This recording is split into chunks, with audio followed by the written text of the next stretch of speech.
Hi, this is Steve Hargadon, and welcome to the Future of Education. It is Wednesday, February 24th, 2010. We're sure glad that you're with us tonight. Kevin Johnson and Susan Manning, the authors of Online Education for Dummies, are here. Welcome, both of you. Thank you. It's nice to be here. Good evening, all. Thanks for having us.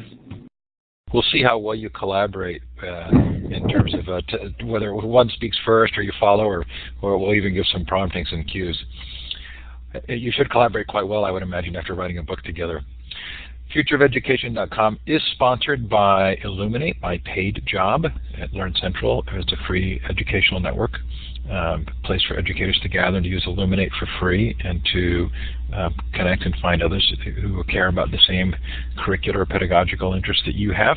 Sure hope you'll come in and give it a look. Coming up on Conversations.net and thefutureofeducation.com tomorrow, Susan Patrick from I May Call. She'll be speaking at the Q conference. We're going to do a little bit of a pre-conference overview and the ideas that she's passionate about with regard to online learning. We'll take a break that next week because of Q, and then coming back, Bernard Robin will start us off on a series with Merlot, the higher ed organization. March 10th, the authors of Total Recall. Sharon Peters on Teachers Without Borders. We're starting a series on open source software with the National School Board Association and their T+L group. That starts March 16th with a guide for the school technology leadership team on open source software. And on March 17th, another series starts, Education for Digital World 2.0. And those are going to be midday, half-an-hour shows. March 18th, the 21st Century Skills book. I'm sorry, March 17th, March 18th, we're going to have a view from the commercial side. These are two investors who work to build commercial education companies. It should be very fun. Kathy Davidson on the 23rd, Bill Kist on the social network Classroom, David Hill, Sir Ken Robinson on the 30th, and you can see there's more fun ahead there. Still trying to reschedule Shell Israel, and should have some other fun guests. If we could ever get David Thornburg to actually give us a date, boy, I want to hear from him. Okay, recordings. Yesterday's Henry Louis Gates PBS show, Faces of America, that interview, boy, that looks like a great series, and he was fun and personable last night as usual. So do check that out. That's in futureofeducation.com and at Learn Central, the recording. Clay Shirky last week, Dan Pink last week. Lots of other fun interviews, all recorded and available for you to listen to if you haven't heard them. So we do encourage you to do that. If this is your first time in Illuminate, I want to give you a quick overview. You'll see the participant window. This is a chance to see who else is in the room. Below that participant window are some emoticons that allow you to clap or smile, or you can even give a confused look or a thumbs down. The big button with the hand and the green up arrow is to raise your hand. If at some point you'd like to ask our guests a question, you can take the mic by raising your hand. We'll give you the microphone. Before you do that, do go up to Tools Audio and run the Audio Setup Wizard to make sure your microphone is working well. You can send a message to the group as a whole in the chat room. You can also send messages to each other privately. There's a little drop-down box, but do know that the moderators see all private messages, so nothing's truly private. And I'm now going to give you the ability to modify the whiteboard. And you can click on the little wand with the red star at the end, and then click on the map to let us know where you're listening from. And you can also do a shout out in the chat. So it looks like a couple from Australia. Delighted. Sure glad to have you listening. Tell us what time it is there. Must be Thursday midday, I'm guessing. I may be completely wrong. Hey, not bad. Those on the East Coast, I think you're expecting another storm. I'm supposed to be flying on Saturday to the COSIN conference, and I'm wondering how that's going to be. Hopefully that storm won't be too bad, and it will be done by then. Susan, how fun. Okay, so I'm going to move us right along here. And this is a conversation with the dummies. That was very funny. Kevin prepared these slides. Okay, I want to start by, before we talk a little bit about your backgrounds, I want to ask the question, are you getting some pushback because of the name? Are serious educators saying to you, well, how could we take this seriously if it's a book for dummies? Have you gotten any response at all in this regard? I think so, though no one's saying it to our face. But I was telling Kevin that I went and visited a local institution, gave them a copy of the book. They were very gracious in receiving it, but 2 weeks later I got an email back saying, no, I'm sorry, we can't sell this in our bookstore, and no other explanation. And I think that it's because of the name. But that's too bad, because the other people who have embraced this book and have laughed at it are very intelligent people who say, you know, when I need to know something, I go to the Dummies book because I can get the information fast and simply, and I get it. So I'm going to agree with you. I do like the Dummies series. And the thought that occurred to me as I was going through the book was that you may not get, I mean, we get a variety of attendance in this particular event. So I would say that tonight is maybe a little low. And that's sometimes related to other events going on. It's sometimes related to the topic. But I actually wondered, would the people in our audience think this is really not of interest to me because it's a Dummies book? And then at the same time, I had the thought, okay, that may be a little bit of a short-term situation, but I've got to believe that you have created the perfect long-term book, meaning this is an area which is going to grow enormously, and while this may not play well with academics, my guess is it's going to play really well with everybody else. Kevin, you were going to take the mic. Do you agree?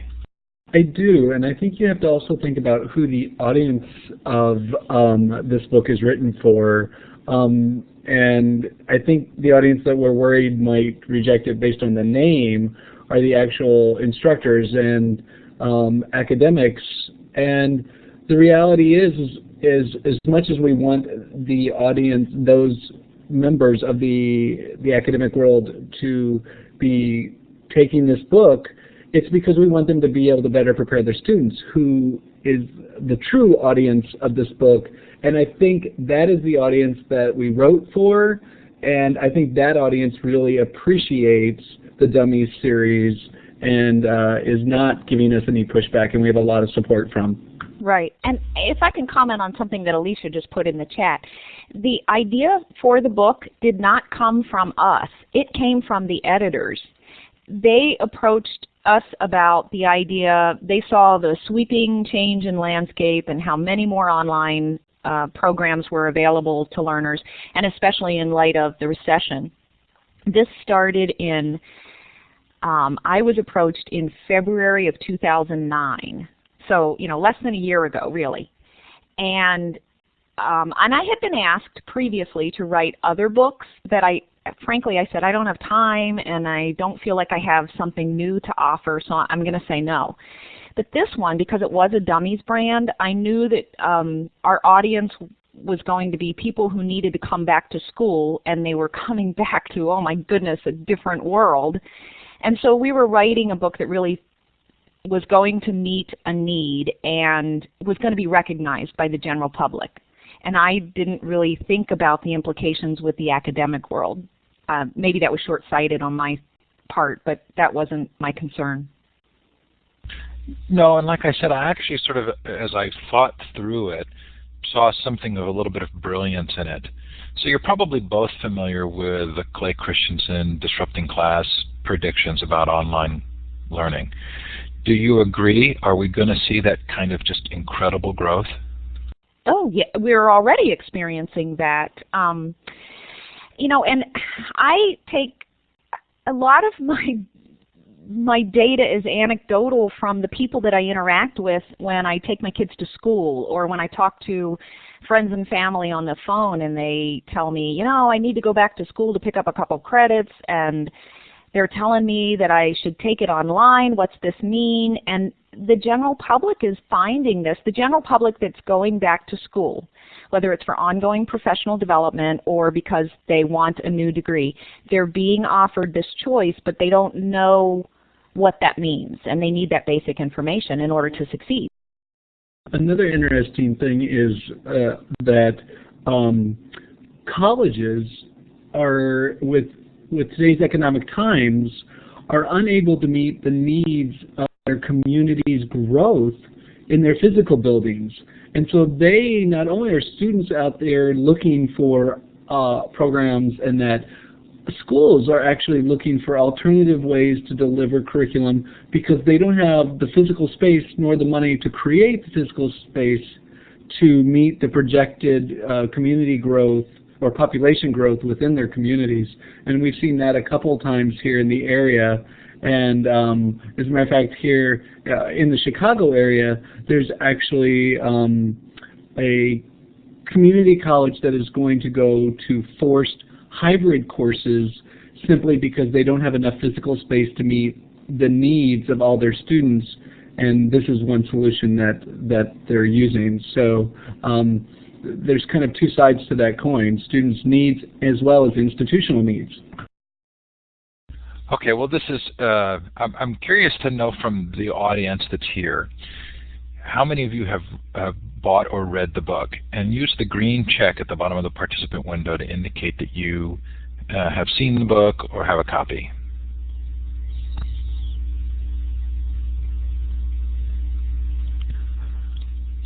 Let's give them that Amazon link. Now, I'm going to clear those answers. Okay, Lauren looks like she's the sole one here. Okay, I'm going to clear those answers, and I'm going to ask the audience, given that explanation that we gave, do you think that the decision to publish the book under the Dummies name long-term is a good thing?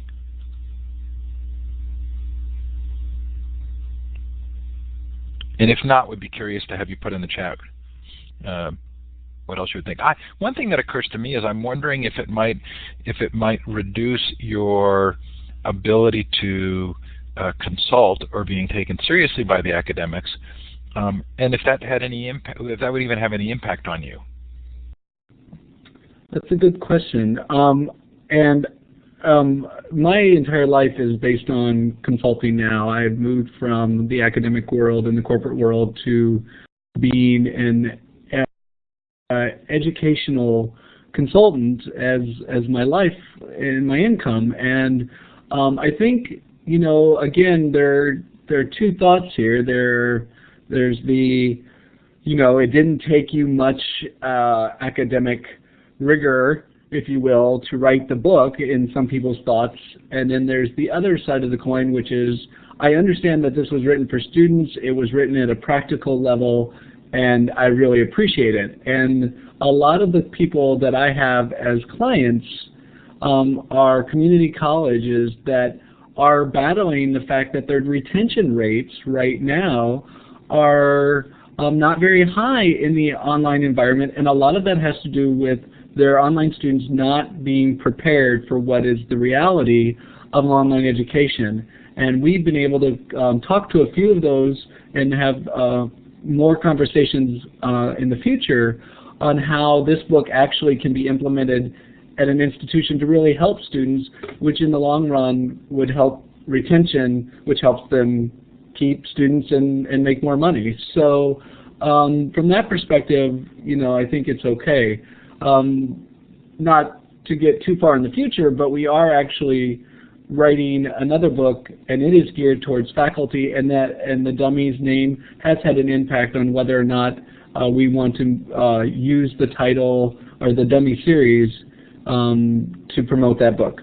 Yeah, because this consulting is Kevin's business, he is more concerned about whether the Dummies title impacts that. My primary role is as an instructor, and that was my frame of reference when I wrote the book. What would I tell students, and what do I tell students when they come in terms of how to be successful?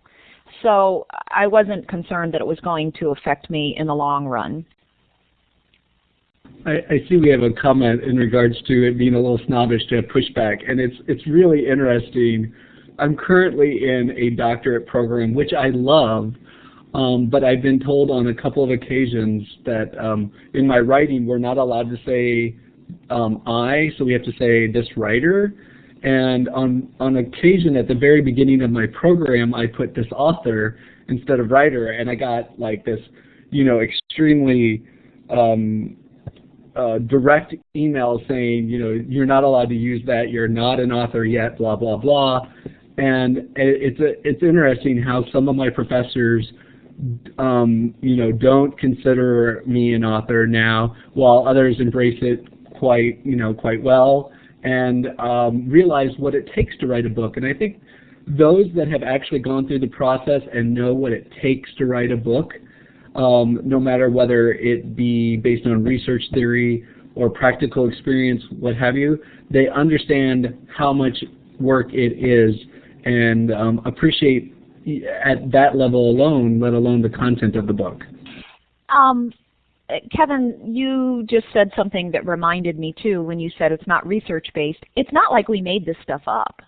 We weren't concocting it. There was a certain amount of going out and fact-checking and making sure that our information was authentic and legitimate. So although the Dummies style is less formal and slightly irreverent at times, it's still a true story, and I think it's very helpful content.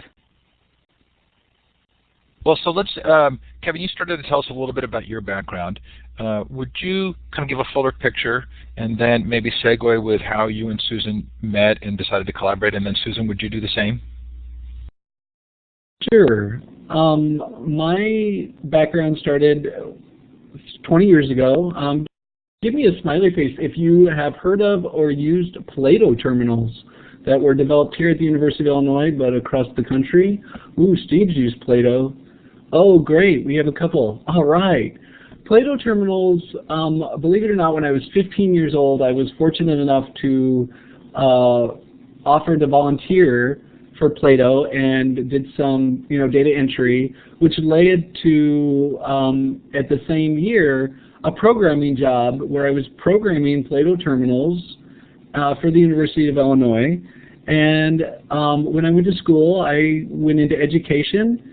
And so I was in California at the time of the dot-com bubble, the dot-com boom. And it was a natural thing for me to start taking online courses, start transferring my course materials to the web. So it was kind of syllabus by paper, syllabus by CD, to syllabus by web, and then eventually where my students were interacting.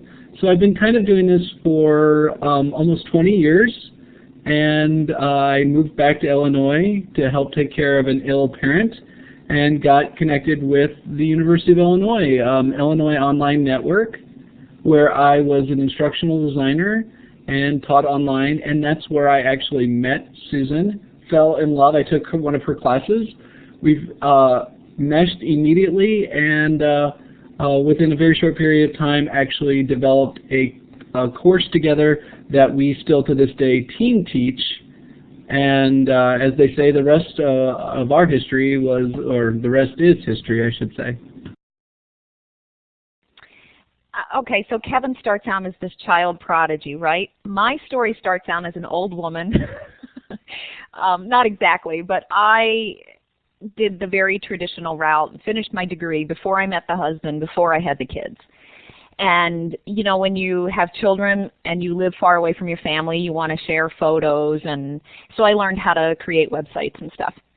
I was working as a literacy trainer, and my boss said, I think we should move part of our training online. Go find out what this means. So I actually enrolled in the first cohort for this Illinois Online Network program. And my first degree is in communications. And so the act of writing and communicating warmly and yet intelligibly online was a natural for me. And the good people at the program spotted that and immediately whipped me into training and got me to teach for them, for that program.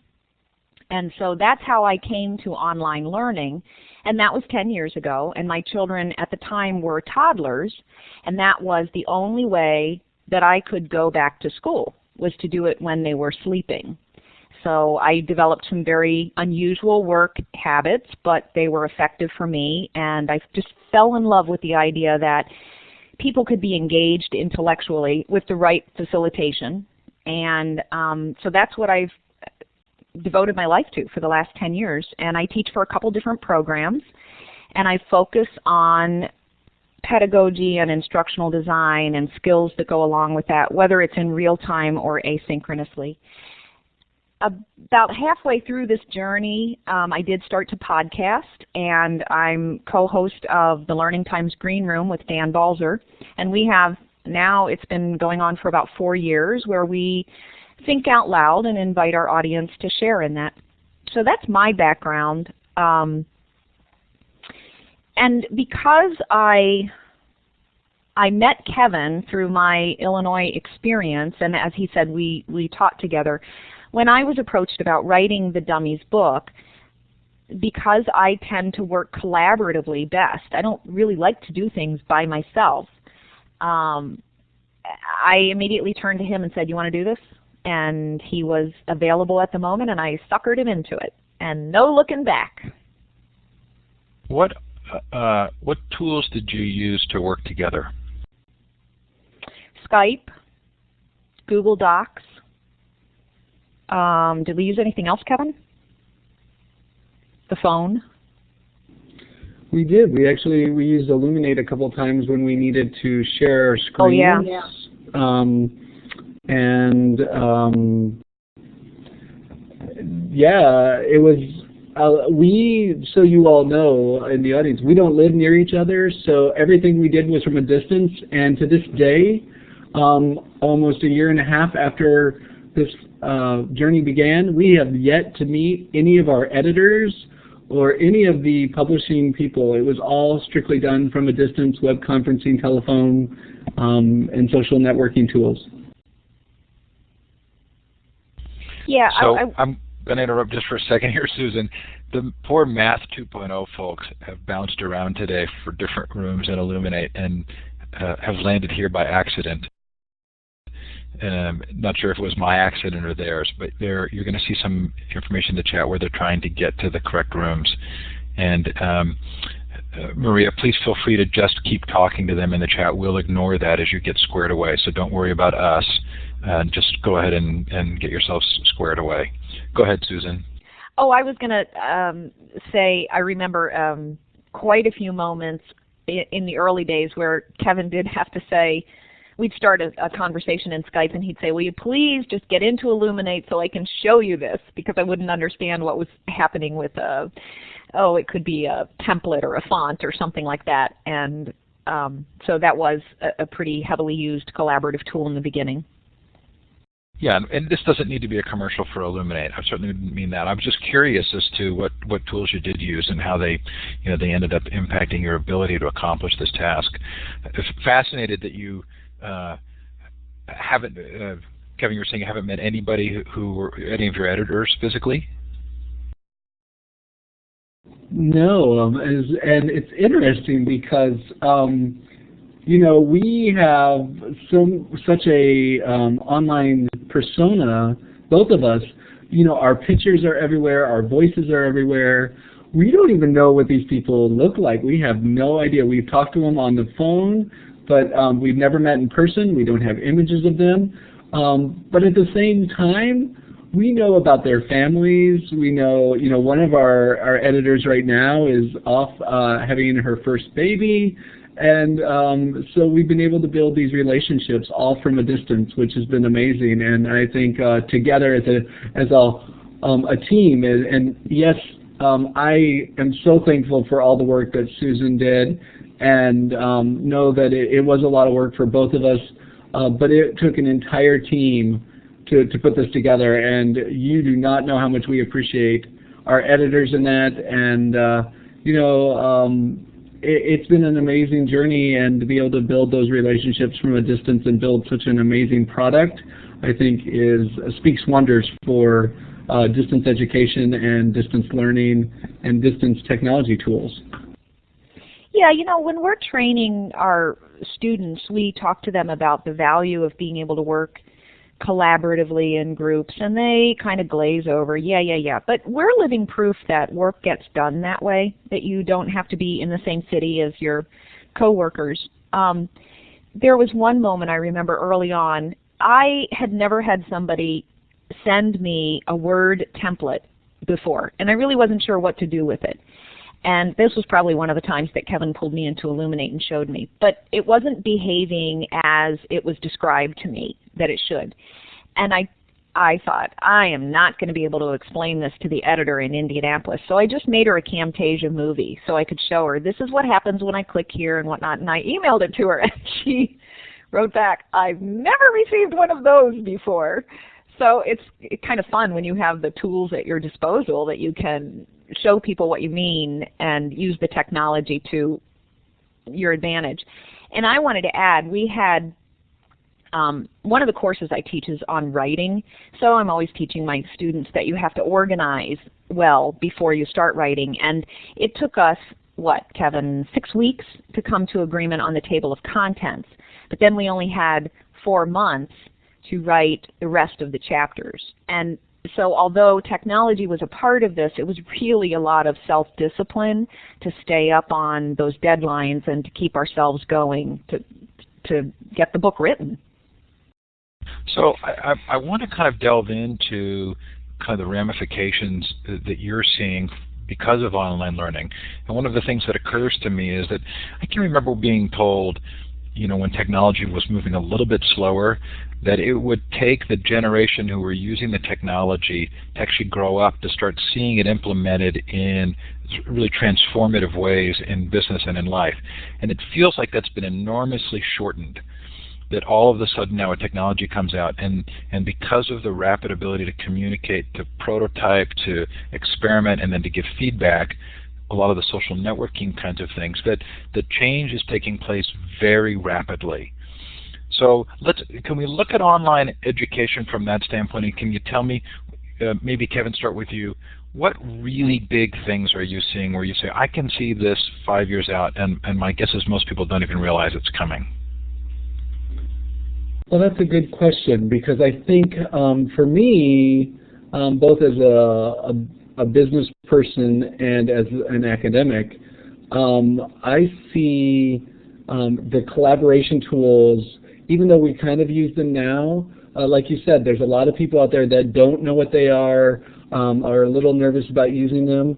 But those social networking tools, conferencing tools such as Illuminate or Skype or any of the other tools out there, are really having a huge impact on communities, whether it be learning communities or business communities. For example, nonprofits are really feeling a pinch right now. I'm working with a client in California where they're used to meeting face-to-face. They come together from all over California, and their budget just cut. So what am I doing? I'm actually teaching them how to effectively use even just the telephone conference or a tool such as similar to Illuminate to get their work done. Because what they started doing was just having 8-hour telephone meetings. Well, to me, that just doesn't sound fun. So we talked about strategies, and a lot of my strategies are exactly what I share with my students. The pedagogy of learning. Well, that relates to meetings as well, and how much time and attention you have from somebody, and how you get them involved. And the more active they are, the more they're going to retain. And all these learning theories apply both in the academic world and in business. And I think the web conferencing tools are just at their beginning stages of what they're going to be 5-10 years from now. Susan, do you see something that you think maybe you see uniquely because of your work in this area? Well, it strikes me that our social networks that we use for socializing really are bleeding into education too. Things like Facebook or whatnot, that it's now, you may have two identities, one that you share professionally and one that you share personally. And I don't have this part down pat yet. I don't really want all of you to know how often I play Mafia Wars or whatever that is. But I think that this is an area that we're going to be feeling out for a while, because the students who are coming in are very familiar with having the personal and the professional blurred. I see growth in more online courses offering real-time conferencing, possibly as an option in the beginning, maybe as a requirement, because I think we've had a decade of asynchronous learning, and we've learned that having that human connection, the voice, really does make a difference in terms of how students feel invested in the course and with their community and learning. So I think that's going to continue to grow. And then the other thing that sort of fascinates me, and it goes back to some of the social networking and the microblogging, is this concept of micro-learning and how tools can be used to effectively deliver really short chunks of content, and what that's going to mean for instructional design in the big picture. So that's kind of where my blurry vision is focused for the near future. So do you think that online education inherently opens our understanding or perceptions of learning in some way that will begin to transform traditional learning? Oh, definitely, without a doubt. You know, although it was 10 years ago, I remember my initial reaction to my first online course was, wow, I am really more intellectually engaged and excited in this medium because I have a fair voice than I was in my entire doctoral program. Because, believe it or not, I was a little wallflower. I was in a program with predominantly men who were very verbally aggressive. So I never got to say anything, and I got the last, oh yeah, me too. And so, yeah, I think that this has really made a huge difference for the underrepresented learners, and that means that there are going to be more highly educated voices out there that are going to contest all of us, which is a good thing. So yeah, I think that's going to transform us. So it potentially changes participation, and you can see that actually having an impact sort of in the physical classroom. Does it change power structures in terms of who's responsible for education? Do you think that it's bringing more visibility to the idea of self-motivated, self-directed learning? I'll take that one. And yeah, I think that definitely does. I mean, I think if you go through a traditional model of education, you see, you know, students sitting at desks, teachers sharing information, students you know, receiving that information and having to remember that information and then regurgitate that information.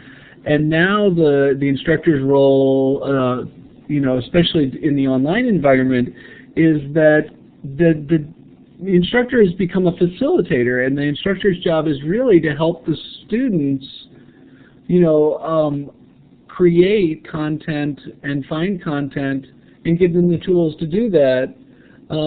But that also takes a motivated students to get done. And so facilitation doesn't always, you know, it's not always about just helping them find information by sharing where they can, you know, go, whether it be the digital library or a specific website, and giving them the tools, but helping them understand what it takes and being open and honest up front, that this requires you to take initiative and you to be interested in being in this class, and it requires, you know, time and dedication. And the book actually really focuses a lot on, you know, the ideal, quote, characteristics of an online student, and we really focus on this student's ability to be self-motivated and want to learn and be open-minded, and the instructor's role being one of facilitation and helping them by having the right resources ready and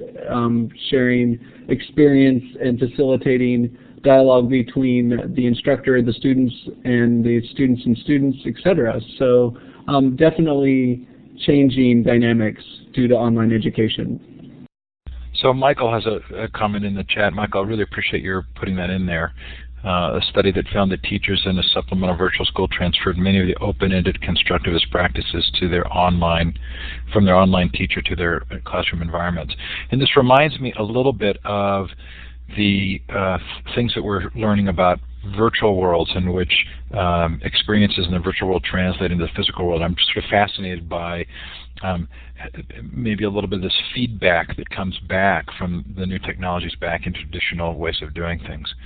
Why don't you talk a little bit about the pros and cons of online learning? And I'm wondering if it might help to also make a distinction between the K-12 and the higher ed pieces. Well, maybe I'll take higher ed, or Susan can also. I have a 2-year-old. Susan has 2 children that have both been through elementary school.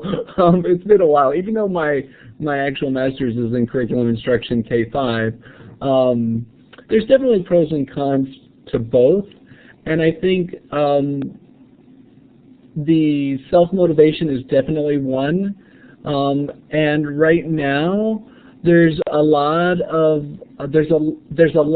support for those that are not motivated to take online classes yet. There's a lot of environments that, because they're to the point where this class is only available online, and so getting institutions to see support from a holistic perspective, all the way from when the student comes to them and starts asking questions before even enrolling or even applying at that institution, to explaining to them at the advising level what online education is, and then supporting that with tutorials and support materials on the technology aspect of it, to the realities of supporting them in the classroom, not just facilitation, but technical and academic support.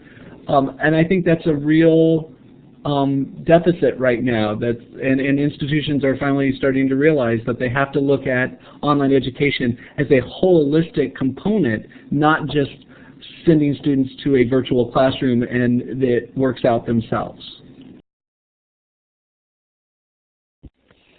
I was trying to find a link to an article that I just read recently. It came from a Minnesota newspaper, I think, about questioning the quality of K-12 online education. And I was going to use that to frame what I was going to say, but I can't find it right now. So what I would say in terms of pros and cons is that having access to education online for K-12 kids, especially for your homeschooled, more mature learners, it opens up a world for them that they may not have access to otherwise. Or for a rural student who tends to be gifted in math, but they don't have a calculus course at their home school, then they could have access to those kinds of opportunities because of online delivery. And I think that's clearly something that, that looks familiar. Thank you, Michael. But I also have a concern that the I don't know how to say it grammatically correct, the area that's growing fastest is credit recovery. So kids who didn't pass a traditional class are now looking at the online environment as their last opportunity. And I think you have to look at why they didn't pass the class in the first place, and whether it was a motivational issue or some kinds of discipline issues that are going to come online in the same way that they would show up in traditional education. For the really young students who cannot yet read, online education is another alternative to homeschooling, but they have to have an adult on site who's helping them with the curriculum, and they might be doing a lot of workbook kinds of activities. And it's awfully hard to compare that kind of learning to the constructivist environment that you can get with mature high school students. So, we're kind of all over the map on that one. Do certain kinds of courses or certain subjects lend themselves better to online learning, whether it's synchronous or asynchronous? I think so. Kevin might disagree with me, but I still think, for instance, learning math without having a direct tutor, for me, would be impossible. I really need someone to be live and writing on the board and then having me try it. And the tools are available to make that happen. Not at every institution, though.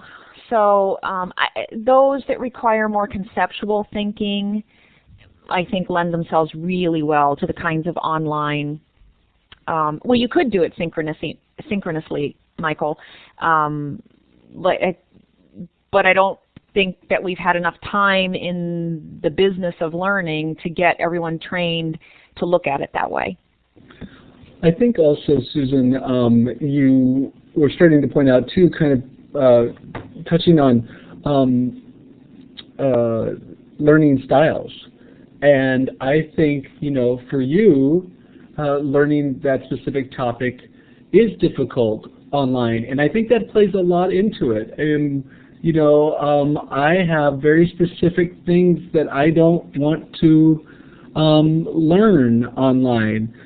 Susan's in the chat talking about piano lessons. Now, my partner actually is learning the guitar online, and he's watching YouTube videos, and he's learning about notes.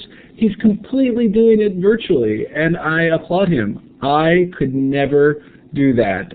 I would not be able to actually learn how to play the music, but could I learn how to program in a different language online? Absolutely, even though that's a hands-on thing as well. It's based on my own learning style that I could learn how to program, which is more kind of theory, and Susan's kind of touching on that too. She can learn the theory of music online, but not the actual how-to. But learning theory plays, a big part, our learning preferences. And I'm a kinesthetic learner. I like hands-on and that. But, how many of us want to hear that our doctor who's about to perform surgery on us learned how to perform surgery online? That's a little bit on the scary side. Now, does that mean that same doctor couldn't have learned theory and terminology online? Absolutely not. That's a perfect environment. Auto mechanics. Yes, there's a great number of videos, a great number of flash files that allow you to simulate being an auto mechanic, but that could get into being an expensive learning experience when you take that and you go try to do it in your garage when your computer's not right next to you and you can't reference what the video just showed you. So there, I think, there are some things that we do have to consider, but I also am very open-minded. Give me a problem, and I will be very open-minded in seeing what we can do and what solutions we can come up with, including distance solutions to almost any learning problem. So a little bit of a theme that I'm hearing there, and I'll propose it, you tell me if it's accurate, is that part of what's happening in online education is it's providing the opportunity for more differentiation and individualization of the educational experience. Because even as you're trying to define what works well or what doesn't necessarily, and then kind of rethinking that based on the learning style of the learner, very much the foundation of that is this sense of we can do it differently for different people. Is that coming through?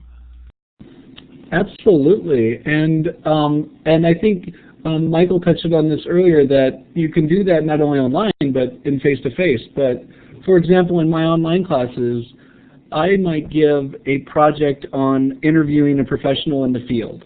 So I want them to get that experience, and I think pedagogically everybody understands why you might have them do that, especially in an intro course. Go out, interview somebody in the field. Well, in my class, you can do that in one of three ways. You can interview and write an essay about the experience. You could interview using audio and share that online.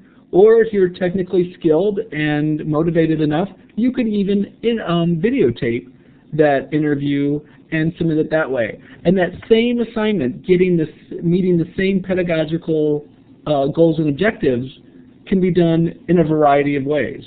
Now, when doing it online, you have to be able to be prepared to help students technically on how to do that, or make it clear that they're responsible for it, one of the two.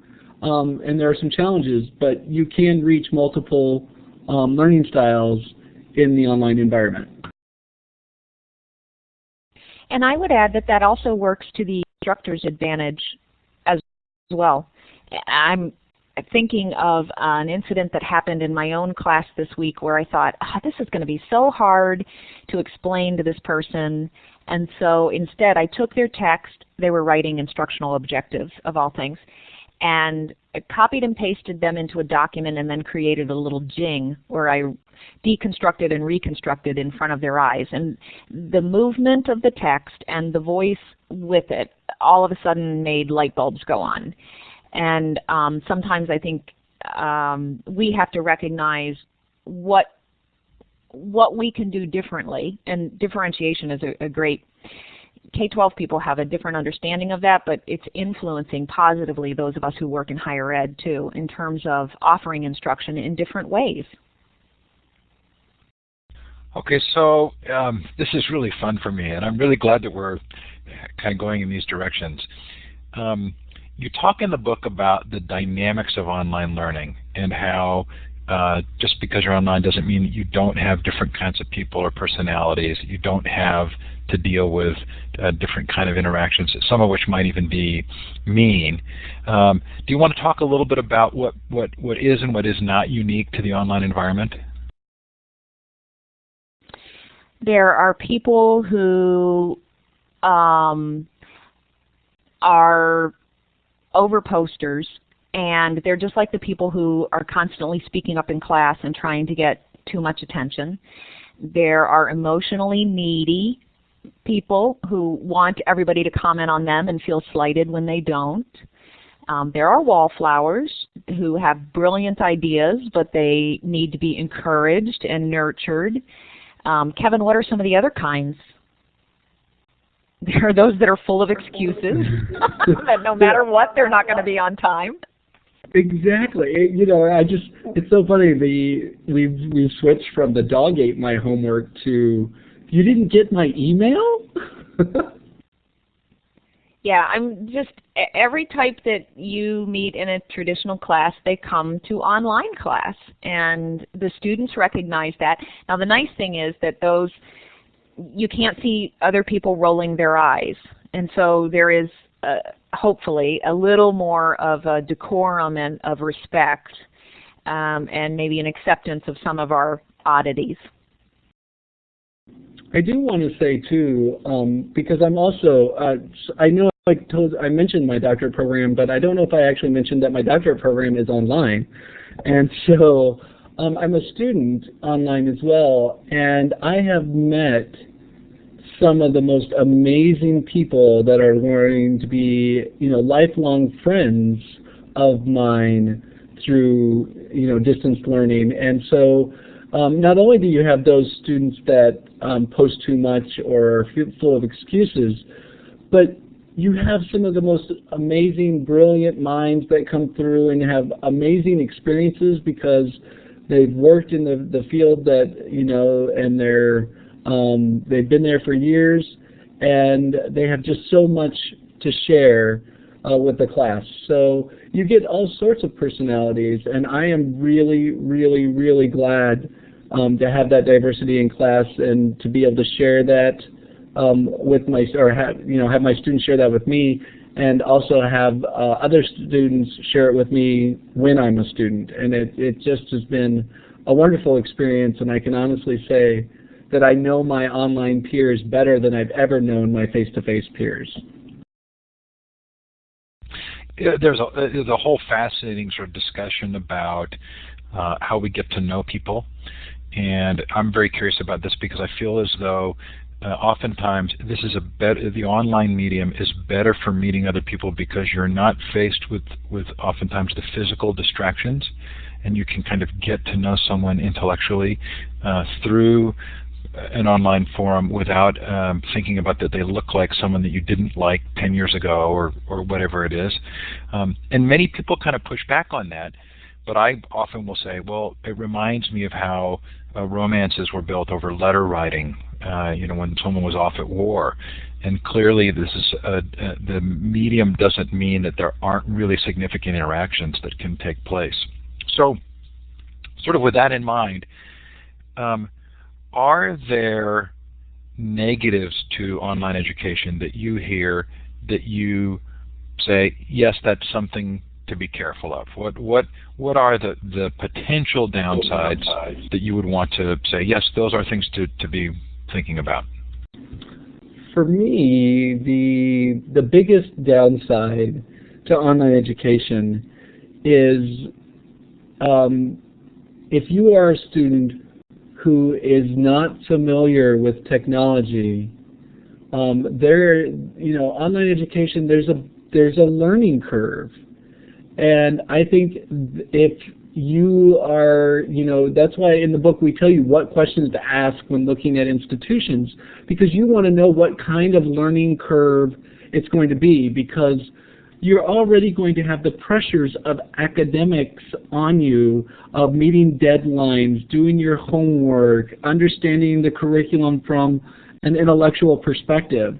And then to have the pressures of having to learn new technology tools, how to interact in these environments on top of that is a lot of pressure. And so you want to make sure that you're prepared for that you've gone through appropriate orientations. I know students just sigh and complain about orientations if they're required. I think they're fabulous. Research shows that students are more successful if they go through an orientation. But that can be a real downside if you're not prepared, because not only then do you have the pressures of the academics, but then you're frustrated because you can't focus on academics because you're too busy focusing on the learning curve of learning the technology. Susan, did you want to add anything? Yeah, I thought of two things. One is when looking for a program, I think the student needs that conceptually most courses ask for a lot of interaction. And that's how people what it is that they're learning. If you don't have the time or the interact with other people in that way, then that kind of program isn't for you. Likewise, if you are a social person looking for that and you get into a program that is nothing more than self-paced learning, your expectations are not going to be met. So you carefully select the kind of program that you're going to. Susan, I think you may need to tweak your microphone up just a bit. Okay, you're sorry. Cutting in and out for me. That's okay. I think it just went down just for a second. All right. So I think that if you're not careful about researching the kind of program that's going to meet your satisfied. Other thing is that, and I don't think it's more online, I think that there is a culture that allows for cheating, whether it's plagiarism or opening the book when you're taking a test, and that is a reality that I think and the best thing that Kevin and I teach people is try to come up with assignments that are cheat-proof, but that's a criticism that we hear about, and we do acknowledge that sometimes that happens, unfortunately. Okay, so we only have a few minutes left. If anybody in the chat wants to ask a question, please feel free to raise your hand. I'm going to keep asking until you do so. You do in the 10, the section of tens. What's it called? Darn it, I can't remember in the book. The part of tens. The part of tens. You mentioned specifically Kaplan, and do you mention Phoenix as well? Yeah, I think we do. So I've loved the commercials and the print ads for both institutions, but I've sort of put them in a category of not taking them seriously. Have I made a mistake there? I think you may have. I think if you talk to people who are engaged in some of their programs, that they will tell you that they are very demanding, they are expertly facilitated, and that the student felt that they got their money's worth. That's really good news. And they're big, you know, they're big. They have tons of resources in terms of faculty development. I have to say that I was recently part of a new online initiative where we did a lot of research, and the president of our organization actually met with them. And something that a lot of people may not realize that we learned was Phoenix was, I think, the only university in the U.S. that is actually accredited by all regional accrediting bodies. So they have gone through, you know, the multiple regional accrediting bodies in order to be able to, you know, be a reputable organization in the U.S. Sounds like I need to interview someone from those two organizations. Okay, give me your. I understand this is personal, and again, there's no intent here to promote Illuminate because while Illuminate is my employer and sponsor of the show, there's the questions aren't asked for this reason. But give me your personal impressions of the tools that you like best, and first maybe starting with the asynchronous, Moodle, Blackboard, Angel. What do each of you prefer? I'm currently sold on D2L because it allows me to do a lot of different things. And in terms of synchronous tools, I use Adobe Connect Pro as well as Illuminate. For class purposes, I think Illuminate wins hands down because I can do more easily, and the students have a little easier time getting in and getting set up. For me, I think it depends on what the job is. I am a huge fan of Moodle, but unfortunately, you know, for an entire campus program with multiple departments and you know, a lot of those really security kind of issues and separating and multiple user types and stuff like that. I'm also a fan of D2L for the bigger production.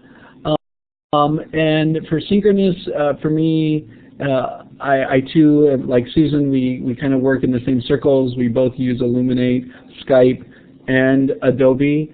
And for classroom work, I love Illuminate. For one-on-one meetings that are quick, including conference calls that I don't need to be sharing screens and stuff like that, you know, Skype, Google Talk, those kind of tools. You know, I try to work with those that are free, especially as a new company. Let me tell you, I love my V-Room. Yeah, I really, again, the question was asked with the desire for full candor.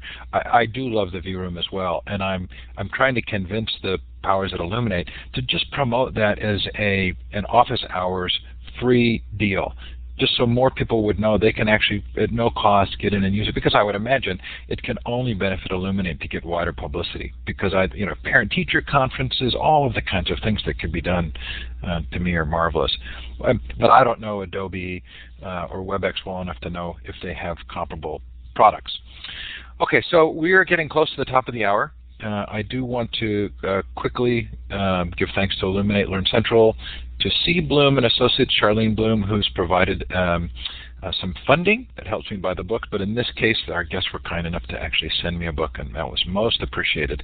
I'm going to leave the schedule of upcoming events up on the screen. Susan, did you want to give a plug for the Learning Times conference? Well, I would. There are actually two coming up, but the first one is in March, and it's the International Online Conference, and Kevin's put the URL up there. Wonderful lineup of live speakers and I think almost 50 poster events as well. So that's the first one. The second one is TCC coming up in April. And yes, this is the IOC, Michael. That's it. Kevin, are you offering to do a raffle for tonight's group? I am. Let's have a little fun. What I'm going to do is there are 11 of you in the room, and I've written down a number between 1 and 11. And so what I want you to do is, don't do it yet, because I want to make sure everybody knows where it is at. But I want everybody to raise their hand, and let's do a practice round to make sure everybody knows where it's at. The hand with the green upward pointing arrow, everybody raise your hand. So I know that everybody knows where it's at. It's all the way on the left below your name. It's by the smiley face. It's to the left of the smiley face. So if everybody could click that, make sure we got a fair, go at this raffle here. All right, so it looks like everybody's got the button. I'm going to clear, and what I'm going to do is when I say go, I want everybody to click that button, and whoever has the number that I have written down can send me their information, and we will send you a book. So on your marks, get set, go.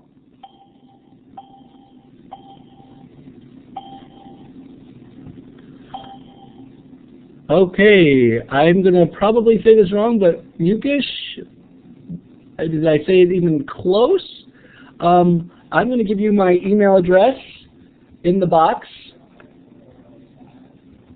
And if you could email me your contact information, we'll make sure you get a book, because number 6 was the number I had written down. Congratulations. What if Mukesh lives in Nepal? I can order it probably from Amazon directly and have it shipped. How fun. Okay, I want to thank you both for I'm clapping for you. I really appreciate you taking the time. I really enjoyed the book. And of course, it's more of a reference book, but having interviewed Elizabeth Canna and Lisa Gillis and have looked at their virtual schooling book, I think this is sort of nicely organized as a complement, sort of a different kind of a book and much more of a reference guide, which I really enjoyed. I liked the organization of the book and your ability to look through and find the information you wanted. I'm really hoping it's a big success for you, and really appreciate you taking the time to come on and participate. The recordings for tonight's show will be up later tonight and tomorrow, and they'll be in the podcast stream. And Susan and Kevin, any last words as we say goodnight? Oh, I just want to thank you for having us. This was really great fun. And when you finish reading your book, Steve, pass it on to somebody you know who's going back to school. Well, I have read it. I spent a good portion of today reading it, so I will pass it along, and that's a good suggestion. Thank you, everyone, for coming out. We appreciate you spending time with us. We know you have busy schedules. Hope it was helpful. Have a great evening. Thank you both. Thanks, everyone. As you close the Illuminate session, a survey will come up. If you can fill it out, it sure helps us to know how we're doing and what kind of sessions you'd like in the future. And we'll look forward to seeing you another time. Thanks, Kevin. Thanks, Susan.